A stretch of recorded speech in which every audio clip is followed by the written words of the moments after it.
Hello everybody, welcome to AtNEET Physics by your video channel. In today's video, we are going to solve a multiple choice question from Unit 12 of your NEET syllabus. It is current electricity, which is in your class 12 syllabus. The question is, choose the correct circuit which can achieve the bridge balance. Okay, this question has been asked in the NEET examination the year 2024.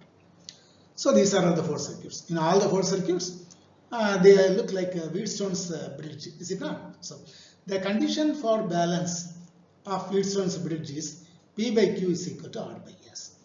P, Q, R, S. So in all the circuits, P, Q, R, S. P, Q, R, S. P, Q, R, S. P, Q, R, S. So in P and Q, 10 ohm resistance are connected in all the figures. In R, 15 ohm resistance is connected in all the figures. So in the S, for S, here 5 ohm is connected with a diode in series in the reverse bias, forward bias. Negative to N region, positive to P region, so that is forward bias. So here the diode has been connected in the reverse bias. Here the diode has been connected in parallel to the 5 ohm, and once again here also the diode is connected in reverse bias. Okay, that's all. So the condition for bridge balance, Wheatstone's bridge is P by Q is equal to R by S. I did not do that. So comparing the equation with the given four circuits here, for P 10 ohm, for Q 10 ohm, 10 by 10 is equal to R by S 15 divided by 5 plus RD. It should be 15, then only the bridge will be balanced. This is not. 10 by 10 is equal to 15 by 15. So the denominator must be equal to 15. But you are having 5 ohm resistance here. So the resistance given by this diode must be equal to, rather to say, the equivalent resistance of the diode and 5 ohm must be equal to 15. Okay, so RD is the resistance of the diode. So the resistance of a PN junction diode in forward bias mode is very small. It is about 10 ohm. Okay, that's all. In the reverse bias mode, it is very, very large.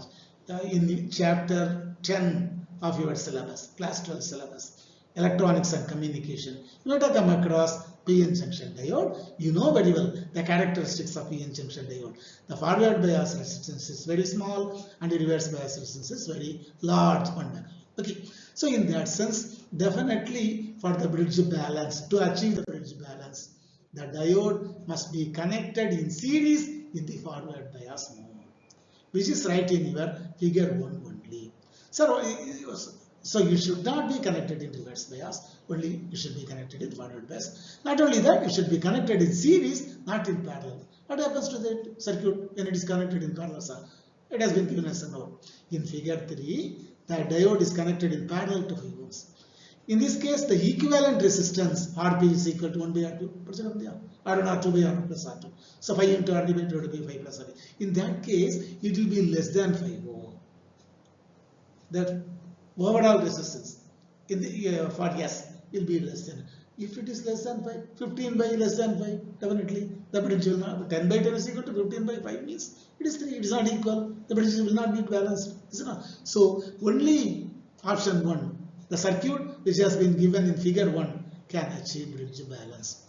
How it achieve the balance, sir? The diode must be connected in series and also in the forward bias mode. So option 1 is the right answer for this question. It is just a 10 by 10 is equal to 15 by 10 by 10, 15 by 15 is equal to 15. Bridge is balanced. That's all. So option 1 is the right answer for this question. Okay. So far we have discussed 16 multiple choice questions in this chapter, current electricity. That is unit 12 of your NEET syllabus. And then in our next video, we will discuss a multiple choice question from another chapter, probably from magnetic effects. Okay, that's all. Till then, thank you one and all. Thank you.